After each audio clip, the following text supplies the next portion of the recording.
Welcome to Coach's Corner, everybody. I'm Lyndon. I'm Amy. And Debbie.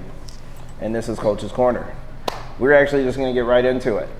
We've been working very hard on kind of changing the format of how we do things because we realized that while we were having great discussions, a lot of people were like, where are we going with it and what's it supposed to mean? So we're going to be sharing just in a way, again, we've been changing it for about 4 episodes now, where we're going to be doing things a little differently. So if you like the new format, let us know.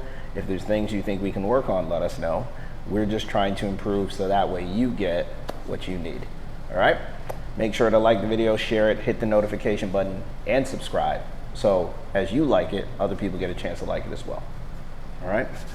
So today is focused on plateaus or breaking plateaus. A lot of times on the journey of self-improvement, we run into areas where we're just not sure what to do next, and it becomes a overall, let's say, theme. The theme being basically either I'm doing really well or I'm failing. It's not most people's in stagnation they become satisfied, if you will, right? In that space, you find that a lot of people will either stay there or decline. There's not a lot of in between. Like someone's doesn't satisfied and continues to grow. It's usually either staying exactly where they are or going backwards. And I think most people go backwards, to be completely honest. So we're here to talk about how to break through plateaus and how that applies to your fitness journey overall. Why don't we start from the top? Let's define a plateau for the audience. Anybody want to look it up? Get it. Give them that true definition. Plateau. Plat. E-A-U. Yeah, thanks for helping me spell it. I got you. All right. That's not the one we want. Was it a cliff? Yeah, it's like a flat surface. Yep. That's not the one. That makes sense. You might have to say fitness plateau. Yeah, you're right. Fitness plateau doesn't necessarily apply, but yeah, It's just, let's do it. There should be multiple definitions of a plateau. For sure. Reach a state There we of go. little or no change after a time of activity or progress. Right? So the roundabout way of saying it was how I said it earlier, and that's the very short version. So what can we do when we hit a plateau? Because it's going to happen. It happens to everybody, whether in life, when it comes to your physical ability, your mental strength or fortitude, or just where you want to be as a human being spiritually. You're going to run into a plateau. So we're just here to discuss the power of using different things to help you to get past said plateaus. I personally like reset and reconnect. So we're going to talk a little bit about that. All right. Starting from the top, let's go over what it means to reset. Right? I don't think a lot of people realize what it means to reset when it comes to the journey. Or a lot of people think it's a very linear journey. Like they're looking for the big progress, then they stop, and then again, this is where the declines usually happen, especially when it comes to fitness or nutrition. Nutrition's actually a bigger one. I've seen people get out of like dangerous health marker spaces, get themselves much better, and then go, I need to celebrate. And then they'll celebrate by going almost back to the exact same space or worse. So what do we think about plateaus as coaches? I think they're almost necessary.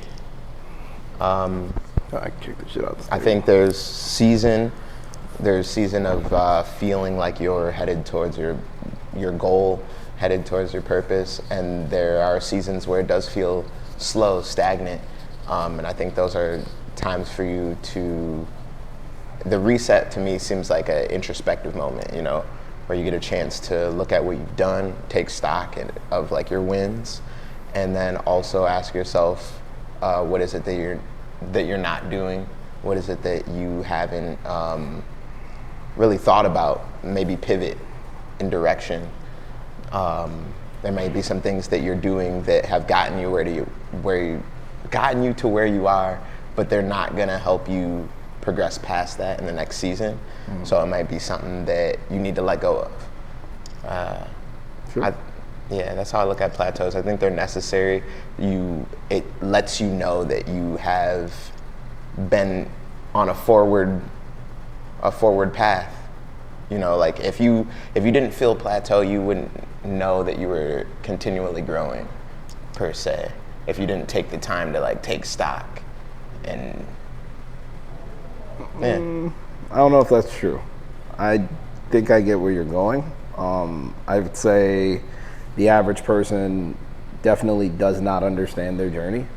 And sometimes we get better because we are trying or attempting a thing and then realize, like, if we're using fitness as the modality, a lot of people will come in here because they want to look different, right? Whether it be losing weight, gaining more muscle, right? It doesn't matter. What matters the most is that they just want to change. And then there's always going to be something in the way, especially if we're talking about physical change. But what is most important, like I talk about it all the time, is the strength of the mind. I'm going to keep messing this guy's name up 100 different times, I swear. Jersey. Jersey talked about this in the book that we're all reading. And the reason we read books together is to make sure that as a team we are consuming the same knowledge, just trying to be better.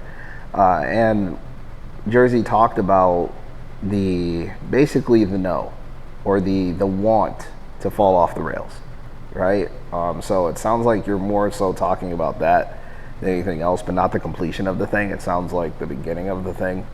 So as an example, if someone is struggling with eating healthier, you know, some people, I'd say treat it like addiction for most people, right? Don't treat it like a lot of people treat it like, I can just put avocado on my toast and I'll be fine, right? And that's not true, right? If your goal is to lose weight, then putting avocado on your toast doesn't necessarily help, right? The direct correlation of losing weight to your current would be eating less calories than you burn, right? It's a very simple thing to understand as far as that's concerned, but it's used, we've seen it and heard it so much over the last, let's say 25 years, that most people have heard it overcomplicated, right?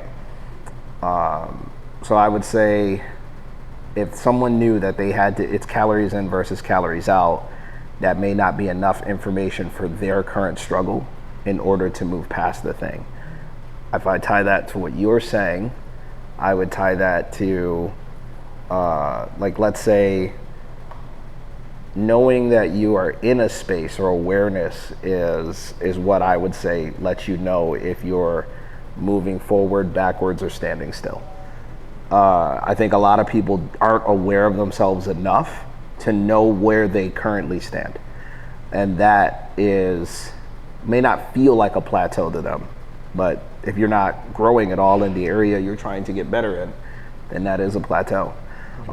So a level of self-awareness is absolutely necessary in order to grow, which is what I would more say to that, right? You were saying like, and again, could just be the phrasing, right?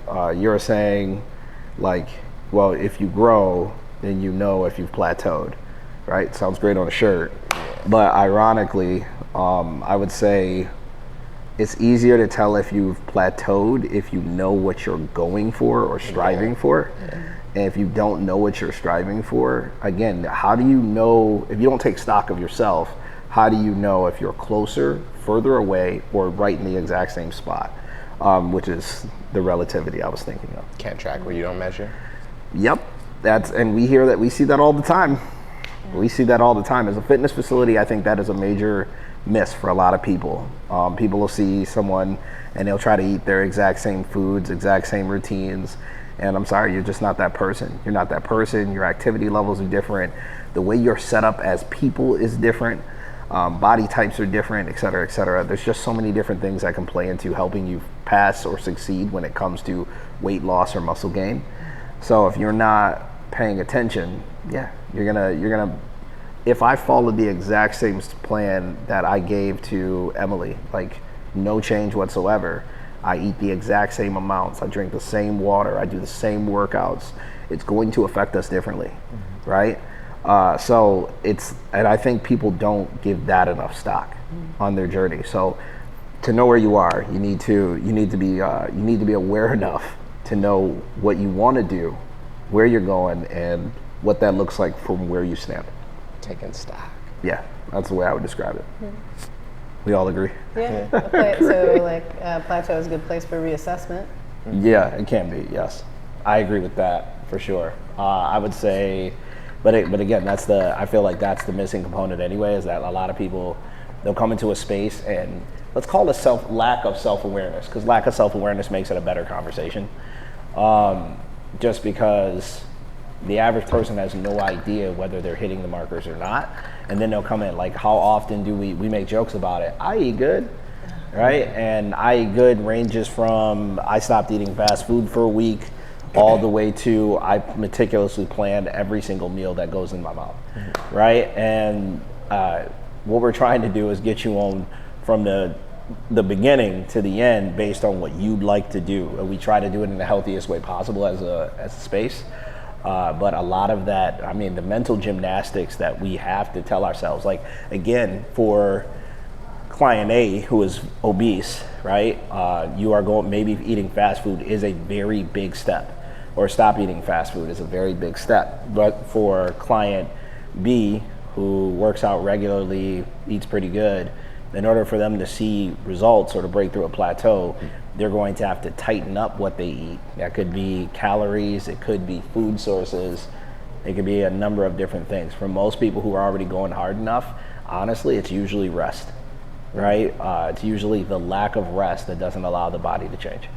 You know, it came to mind, I think, the thing I told Luke this last week, the thing I tell anyone who says, oh, I don't really see progress or feel like I'm plateauing, is something you told me. I don't know where it came from. Your level up is on the other side of what you're not doing.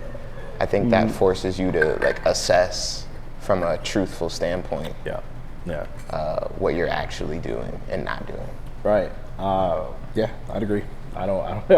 I disagree to that. Too often that is the case, right? You know, yes, you made a change and that's good, but is it the change that helps you get where you want to go? Also, here's a very familiar thing for anyone who knows me. If you have some discomfort in a certain area, you need to push towards it, not away from it.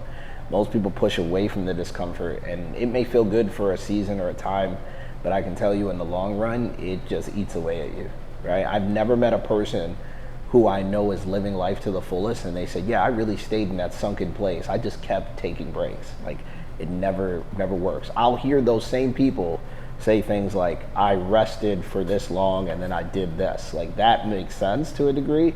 Depends on what part of our lives we're talking about, but it's making, like, even the words rest and reset and reconnect, they're all start with RE, right? And RE is about a continuation or a cycle. So if you're paying attention to that, then you get to see the difference, right? It's not just I stopped. It was more like, all right, here's a time.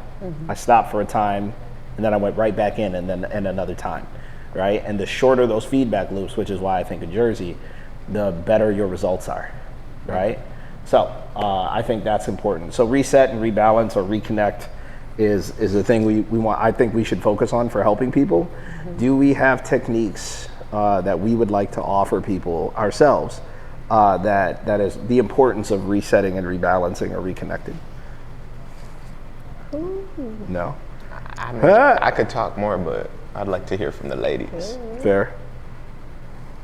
We have technique. I don't know. I'm like in the middle of this, so I don't know if I have Formulating techniques. Trying to figure it out. Yeah, I think that the self-awareness is probably the biggest part. You know, if someone isn't aware of what's going on, maybe they just are in this space where they can't really tune in to themselves, and they're just feeling overwhelmed. I think that, you know, a reconnection to self feels like the first place to start. Agreed. Yeah. That's a good one. So, what would you suggest is what I was going to say to reconnect with self? I think writing is a good place to start. Okay. Sitting with yourself is a good place. Like doing those uncomfortable things alone can be a good place for that. If there's constant noise around you, it's hard to connect with yourself. It's hard to like really take stock Agreed. of what's going on inside. Yeah. I mean, there's what you tell yourself, and then there's what other people will tell you, right? So your self-image is super important to who you are, right? So yeah, I would agree. What you got? I was thinking about like ways to reset because I just reminded myself of one yesterday by accident.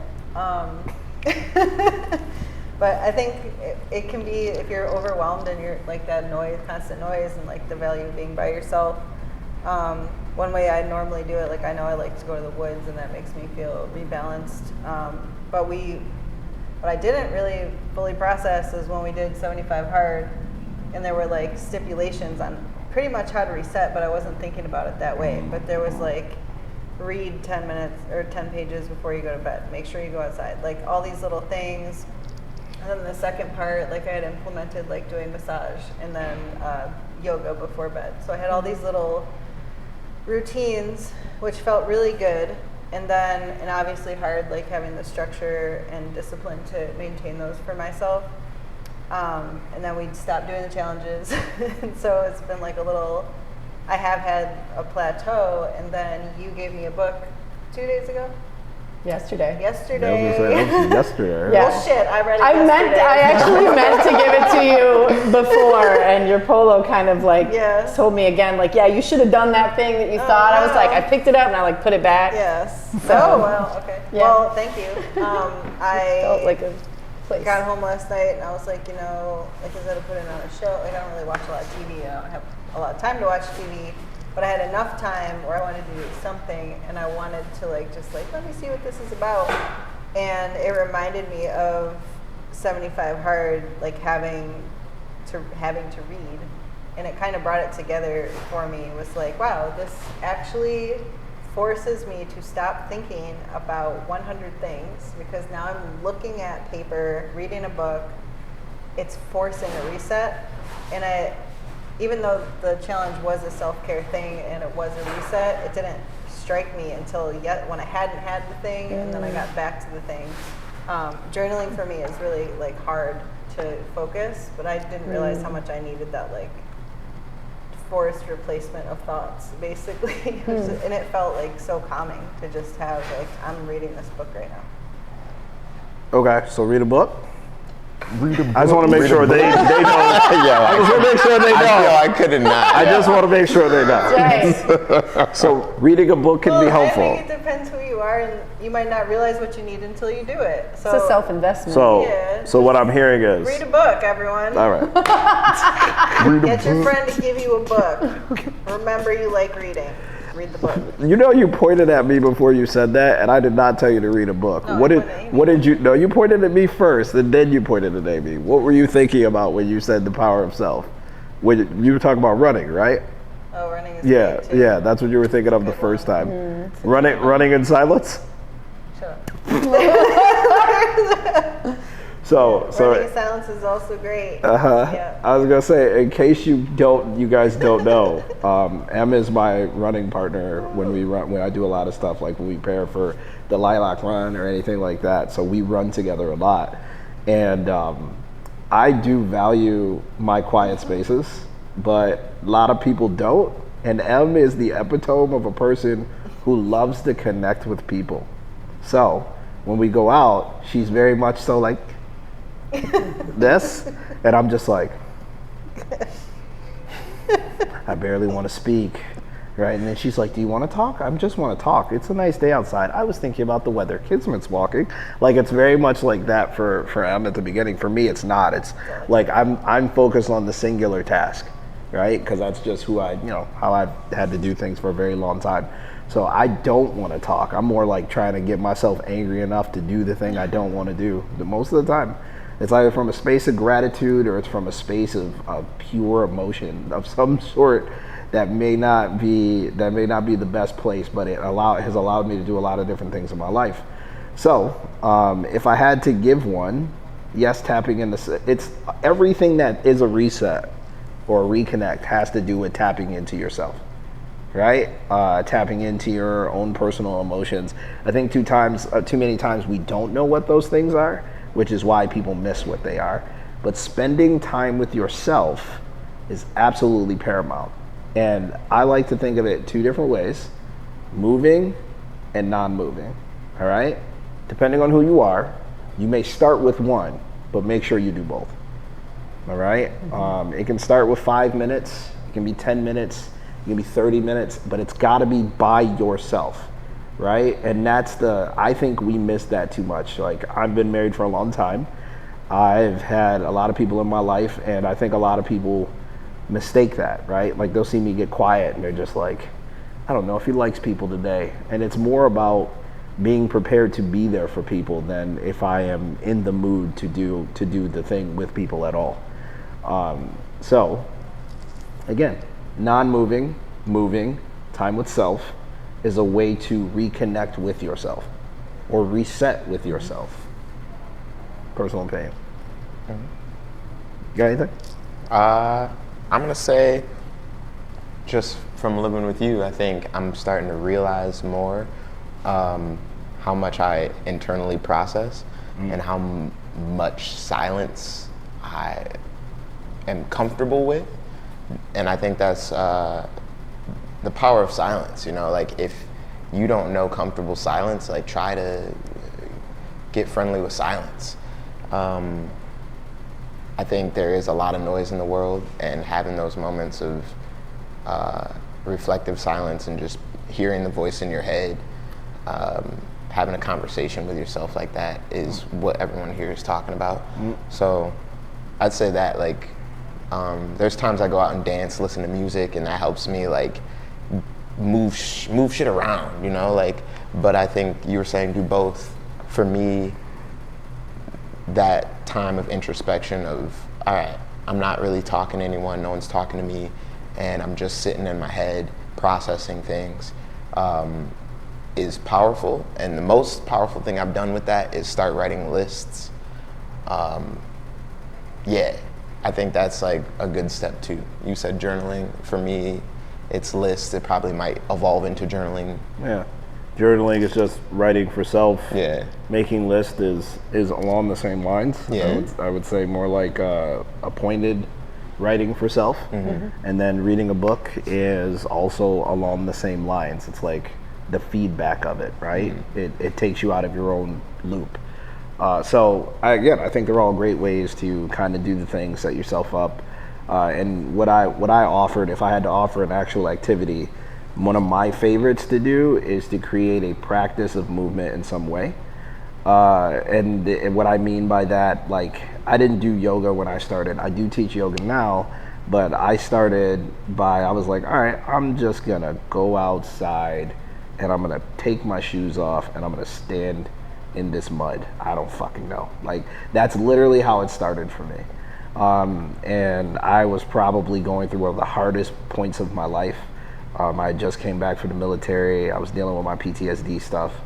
And I was trying to figure out I was put over there to be an aggressor, right? To go over there and to do things that I hope no one ever has to experience in their lives. So coming back to a place that knows nothing of violence and like, let's say, force control, is hard, right? Because the way you're forced to live versus the way you want to live are so different.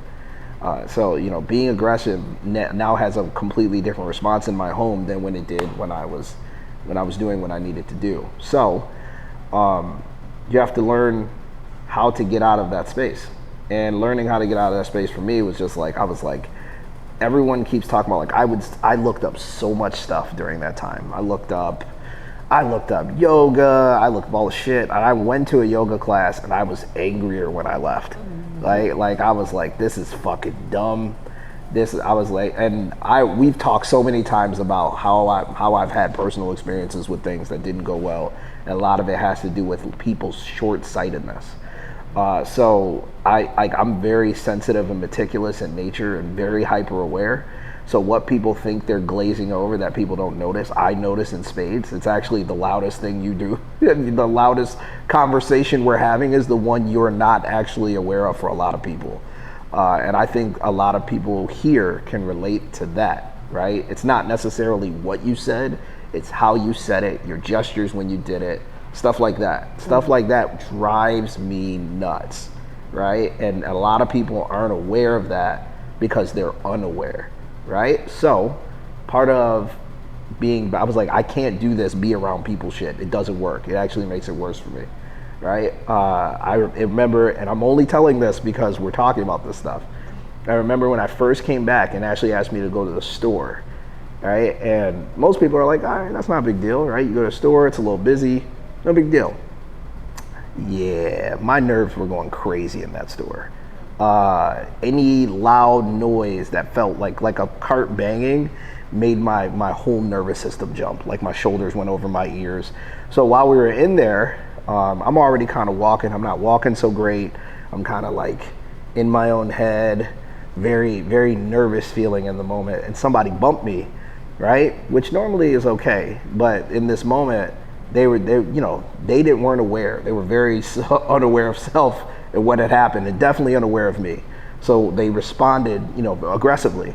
And I tried to tell them, like, you don't want to do that. And then they just kept going, right? They were used to people backing down. So I threw them over an aisle, right? And Ashley tells the story a little differently than I do. She's like, 1 minute he was there, 1 minute he wasn't, right? A lot of it is because I reacted very quickly. And I think I scared myself more than I was proud of myself.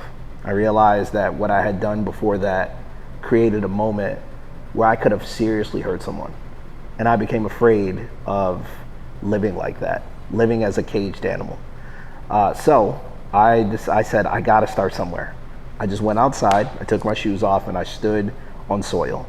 That's all I did. I was like, I don't fucking know if this is supposed to work, but I'm gonna try it, and we'll see if it works. And, first, let's say 3 days felt really stupid. But then I found myself wanting to go back outside regularly, right? And then I found myself reminiscing over like working with my grandfather and spending time in we had this big old garage at the farm. We still have the farm. And we had horses that we used to put out to pasture out there. I used to clean stalls. So I literally started just putting my feet in the ground and then ended up going to the farm, revisiting one of those moments where I found my personal peace. And I think that, again, that's why the power of reconnecting is big, but also choosing an activity that allows for me to, it relates to the moments in my life where I found the most peace, right? That's what I think most people do, right? And sometimes that's good, other times it's completely self-destructive.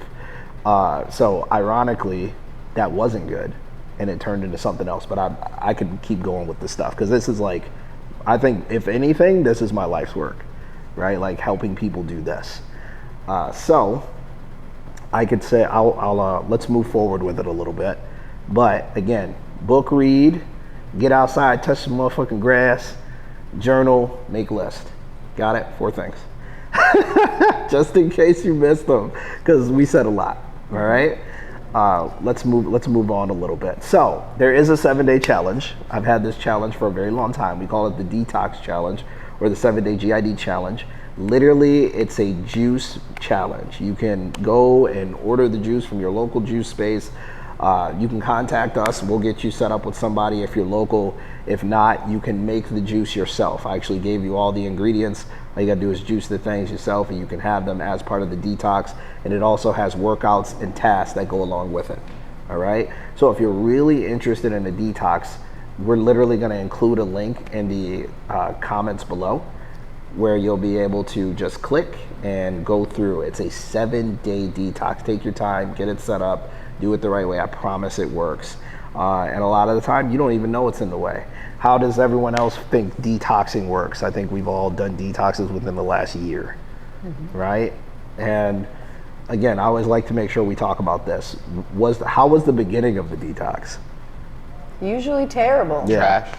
I've had like maybe 2 times I've done a detox where I was like, that wasn't bad. Yeah. right? Like, but other than that, most of the time it's like kicking and screaming because of the comfort levels. So again, it's okay if it don't feel so great, but just as a precaution, make sure you check that you okay to do some cleanses. People be doing crazy stuff.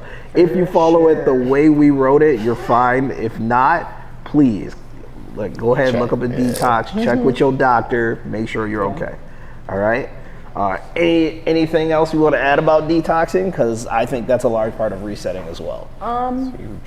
I think, like, off of that, just recognizing that detoxifying your body isn't going to feel amazing. You're going to feel like garbage while your body is ridding itself of garbage. So, you know, and depending on what your lifestyle, like, where are you coming from to this detox, right? Are you like fast food every day? Like, what's your diet like now?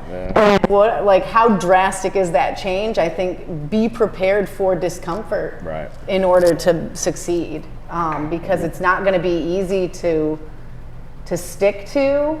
Like, just probably the change itself, but also feeling awful, feeling flu-like symptoms, right? Being tired, being sluggish, being like, I feel like I'm gonna vomit all day today. That's cool. Just knowing that, like, that's ahead of you. There's not like, I'm gonna detox for 7 days. It's gonna be amazing. How many times have you seen that? A lot of people will do detoxes and they're like, this is fine. And then like day 2, they're like, it's been 2 days. Right? It's just like, that's and then you're like, oh, so you're actually detoxing now. Like, you can always tell when someone actually is detoxing, and there's definitely a lot of willpower involved with sticking to a detox. So again, if you're gonna try it, we do have a safe version for you to do. Click the link, check it out. All right. Let's see, what else? What else do we want to cover? We talked about habit loops. We didn't talk about nervous systems and how they respond, but I think that's super important for us to go into what the things are. You giving me the thing? Yeah, we gave small habit loops. We talked about nervous systems, but we didn't talk about like the importance of resetting your nervous system. I have personally, like I said, I spent years being in fight or flight and was very unaware that that's what I was doing because it was so normal. So then when I came back, it was very much so fight or flight. And don't get me wrong, this is what I think people don't understand. They're like, oh, you reset it, it's great. It's like, no, it can be triggered again. It usually is, right? I don't meet a lot of people who aren't re-triggered, maybe not on the same levels, but that don't get re-triggered by the thing. So it's important to know that resetting, it just gives you, it's like resetting a gauge. It's going from, if your gauge is 0 to 100, let's say you're at 50, you're just taking it down to 25 or 0. You're not getting rid of the gauge, which is what I hear a lot. Like, oh yeah, you reset, you're great now, go about your day, right? It doesn't work like that. If you're resetting your nervous system, especially depending on which one you're really trying to trigger, which is a whole different conversation, you're gonna experience some very gnarly things, right? And I can't think of a better word for how that feels. Just because if I stay in constant fight, then my body is tense at all times. So the first time your body relaxes from being in fight for, let's say for me it was 3 years, you're gonna actually feel pretty damn bad, right? Like all the stuff that you protected yourself from kind of rushes in that moment. And I mean physically, I'm not even talking about mentally. Your lack of guard now becomes your openness to the world, right? And your openness to the world's a scary place, bro. Like I don't know how a lot of people pretend that they're not dealing with a lot of fear, but admitting fear made me who I am today, right? So I could say a lot of different things that I've experienced, my reactions, my responses, they were all fear-based, because I was afraid of people, I was afraid of myself, I was afraid of let's say my reactions, right? My reactions and my responses. So resetting your nervous system in instances like that, you're leaving yourself vulnerable to the same things that got you there in the first place. So that could be very, very hard for a lot of people. So if you're trying to reset your nervous system, again, I think awareness of self is a great place to start. And then even more so, breath work, right? Breath work. Everything where I'm trying to give you stuff that costs you nothing and I know works for a fact. So being by like having self-awareness, being by yourself is about self-awareness. Sitting with you.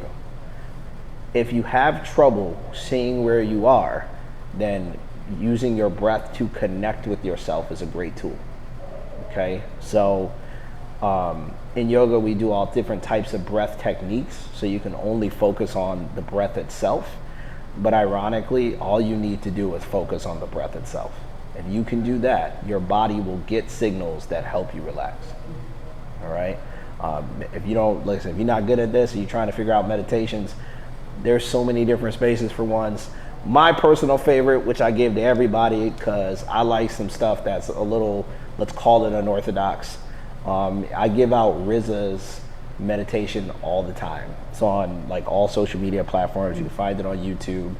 And I relate to people who have seen violence. I just do, right? So for me, hearing someone who has found their inner peace talk about it from similar space actually helps me. If y'all don't know who RZA is, he is one of the members of the Wu-Tang. He's actually the founding father of the Wu-Tang. And he came out with a couple different stuff to help people, and he actually is a certified monk. So he actually came out with meditation using where he's from, which is Bed-Stuy, to connect with your deeper level consciousness. Okay, check it out. I might include that in the text as well, just to give you my personal tool for breath work. All right, and image training is how I look at it. A lot of people talk about it like sitting still, closing your eyes, and trying to imagine something is basically image training. But in my personal opinion, I think it's easier to find imagery of things you already know, right? So a lot of times, like, you know, I think that's why certain yoga classes just piss me off, right? I think that's actually a large part of that. Because you'll go and they'll be like, imagine this meadow and these clouds. And I'm like, fuck you, that's stupid. No cloud looks like a cloud with no other shape. That's dumb, right? Like every cloud looks like a cloud, and now your metaphor is just pissing me off, right? And then immediately I can't even listen to anything else that comes out of your mouth, right? Because I've blocked you out because you're unrealistic. Like, so it's got to be something real for me. So I'd love to hear y'all thoughts on how that works for you, and maybe how you find your own inner sanctuary, which is what image training is all about. Go for it. Hard questions today, huh? Well, I think personally for me, when I first started meditation, I was pissed. I fucking hated it. I couldn't sit there. It was uncomfortable. I was like, ah, and I'd just be pissed off. And I was like, well, that's not working. So I did start doing some yoga, like some movement before sitting. Yeah. I think just because I am a person who's like, I was living in like a tense body, right? Yeah. I'm not releasing anything. So sitting is uncomfortable. Sitting cross-legged is uncomfortable for me. Yeah. I tried different positions. I was like, well, I'm gonna lay down. This doesn't work for me, sitting, or sit in a different position using props. So for me, moving my body before I meditate helps a lot. I actually agree with that. To like, even just to start to get connected with my breath, right? To like bring myself in, to tune into what's happening inside. So I found that those two together work really well for me. Okay.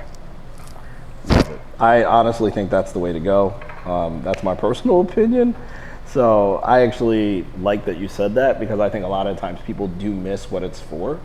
And ironically, like I talked about image training, like again, you have a harder time imagining a thing you don't know. Yeah. Right? So if I dance my entire life and someone's like, sit still, I can't really see myself sitting still and it being peaceful. right? So I need to do something moving, right? For a long time, I used to just go outside, and this sounds so crazy to people who don't know, right? I used to go outside and make my hand into like a somewhat of a fork, and I would just jam my fingers into a tree, right? Now, if you know me, you know what that is. But if you don't know, or if you've never studied martial arts, you don't know why I'm saying what I'm saying. But it's a focus technique, and pain helps you focus, right? So a lot of it is I'm just trying to dive deeper into away from how I feel. So my brain is tricking me right now, and I'm trying to tell my body to change the brain signal so I can get the one I'm looking for. That's what that's supposed to basically do. All right. So again, how do I imagine a thing when all I can think about is, this thing I haven't finished, or this thing that's happening to me? So I think it was something like that for you. And then you move a little bit and your body goes, oh yeah, I like doing that. Then it relaxes and you can actually seek that out. What about you two? I think my brain works probably the opposite of yours. Maybe the opposite of yours, Lynn. Shoot. I think I feel the weight of the things, that are going on in the world, and the weight of what I need to do, but my brain's not actively thinking about them. Like, it's not a tab open. It's more of the feeling keeps me stagnant, and I need to move my body and then sit down and start thinking about deeply, like, what it is I actually, like, connect the feeling to what it actually is. Connect the feeling to what I actually do need to do. And it feels less like my brain's swirling on all these different things. It's more like my body is heavy and I don't know why, So I think me dancing is that outlet, gets everything moving. And then when I sit down, it's less of trying to clear my brain from the clutter. It's more of trying to actually listen to the silence deeper instead of like numbing myself to it. Well, how do you dive deeper without removing the clutter? Well, the clutter has to come up first. So I have to get the clutter to come up by connecting my feeling to the clutter. I think I'm used to numbing and not thinking about it and just feeling the thing. So the first step for me is to connect to the clutter and not just leave it in the corner and ignore it. Well, that's and this is why, like, first and foremost, like, these conversations, or why we do this stuff is to help you guys, but I think it helps us all better understand what we're trying to do and what it is. And you're saying like you're not realizing that you're talking about the same process that I'm talking about, just your version of it. Yeah. So it's the visualization. So you're using your emotion to connect is the thing that everyone's doing. I'm just using a physical sensation to elicit a response. Like, if I experience pain, again, I've been in fight a long time, my first response is anger. That's an emotion. Now, it's a blanket emotion, but it's an emotion. And then that emotion, like, I've literally hit a tree multiple times and watched like 3 or 4 different scenarios go through my head until I move those scenarios out of the way. So bringing up your shit is a large part of it, for sure. What's even bigger is staying with the shit until you go through it, which is the part that most people don't do. And that's why meditation feels so awful, right? Like, imagine having to face, if you stood in front of yourself and that version of you knew everything that you were just neglecting, right? And that version of you told you everything.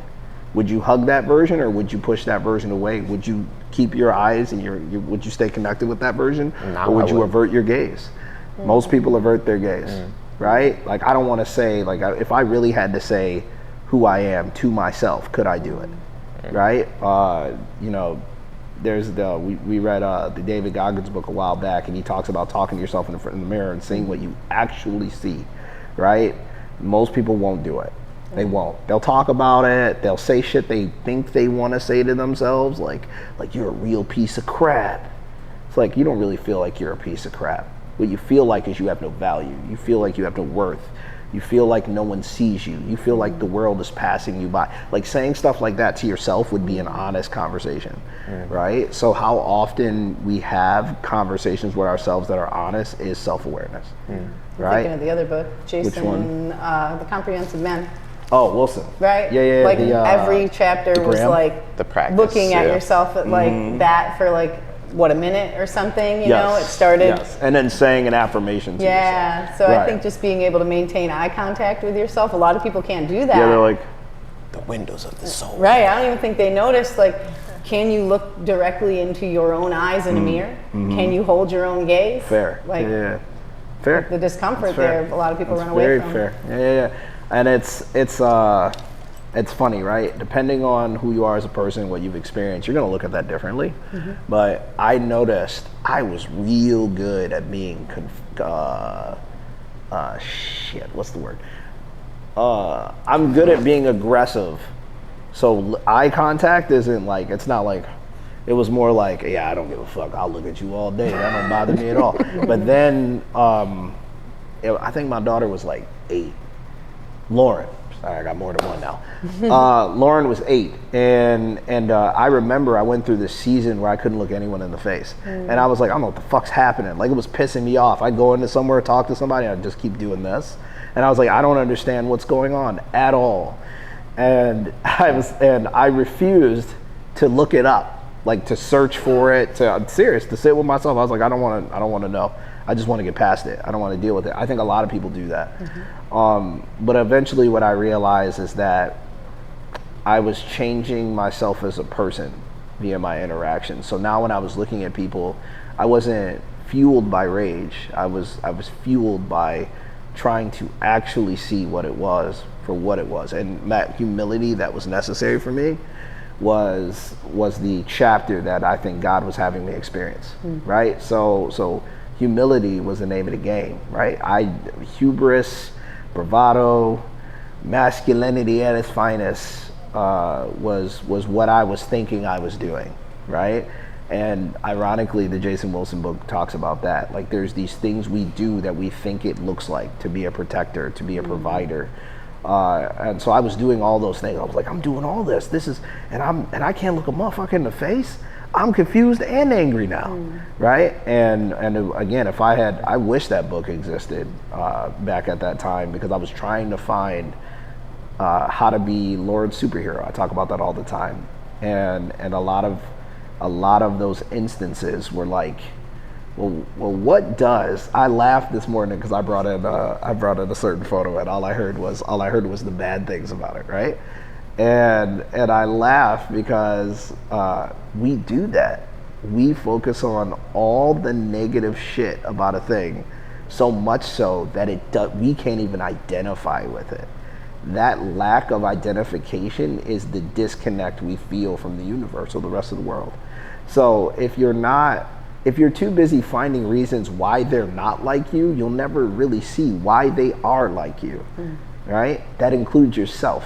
I'm not just talking about someone you don't like. I'm talking about your own inner dialogue, right? So if we're really trying to reset, it does look like treating yourself with a certain level of kindness, right? I am not where I want to be, but also I know that if I do these things, it's possible for me to get there, right? That level of kindness becomes the compassion that you have for yourself, and that becomes the bridge you get to walk across, right? I talk about bridges all the time because I feel like people miss it, right? And I don't want anyone here who watches our videos to miss it. So, anything else? You've been real quiet. I was listening. I actually, what Amy said, I pretty much exactly the same. I gotta move before I sit. That helps me to focus. And also, I think with meditation, just keeping in mind that you can sit in a different position, even though there's a meditation position to sit in. You can actually, you can get there, but you can also move your bodies a different way, and it works. And correct me if I'm wrong, but yoga was originally to prepare the body It's all for meditation. long meditation. Yeah, Right? literally, yoga itself was a form of meditation. Yes. Yeah. Prayer, if you will. Yeah. Yoga was created as a form of concentration or prayer. Prayer is just concentration towards something bigger than yourself. Right? That's all it is. If you treat it like that, then you'll hear like that. It's a big misnomer. It's a big miss in my opinion. Too many people are like, "There's no big man in the sky." It's like, yeah, but if you believe in direction, where's it coming from? Have you talked to yourself enough to even hear that? Like you're missing what's happening here. And again, we see it all the time. Somebody walks in late, half hears a conversation, makes a snap judgment, and all of a sudden, that's the word, right? Like, but that's not true. If we're trying to reconnect with self, then again, what's your source, right? Like your source can be the guide for how you reconnect with yourself. And I'm gonna be honest. Look, I don't care how y'all feel about it, because this is where we're honest with self. I can't connect to no goddamn woods. I can't connect to no goddamn object, because I wasn't made by an object. Nothing in space created me. Does that make sense? Something greater than the rest of the world had to create something as amazing as me. So the only way that I could seeing myself for real with love and kindness, especially after all the things that I did, was to realize that there was something bigger than me that saw me that way, right? It was where I started to forgive myself for real, versus just telling people like, you just got to forgive yourself. I heard that a lot. I still hear that a lot. I shouldn't say I heard that a lot. I still hear that a lot. And you know what's funny? I think a lot of people who preach health and wellness are just sick in a different way. And that for me was part of the reason why I did my own thing. Fair? Okay. So again, central nervous system, man, reset that shit, get right. Right? Like if you want to get right, be honest with it. Look, I'm gonna say it in a way I know that no matter where you come from, you can hear this. You might be a little fucked up, but that's not what's standing in your way of actually changing. What's standing in your way of changing is your lack of willingness to look into yourself. So if you look into you, you will never miss you, because you will always have you. Cool? Boom. Ha! Mic drop. All right? All right, we're gonna end it there, because I don't want to take up a ton of time. I think we've talked long enough, or I've done a lot of talking this time. But this is literally my life's work, so I love this shit. Let's close it out. Anyone want to add anything? Okay, I won't close it out if we got more statements to make. Yeah, good. You can check us out on www.gettingitdaily.com, or you can check us out on social media, Facebook and Instagram under the name Getting It Daily. Again, reach out if you want to be part of our community. We are here to help. All right? Okay. Until next time, I'm Lyndon. Amy. And Debbie. And we're signing off. Peace. Peace. Give him the hand. Give him the hand.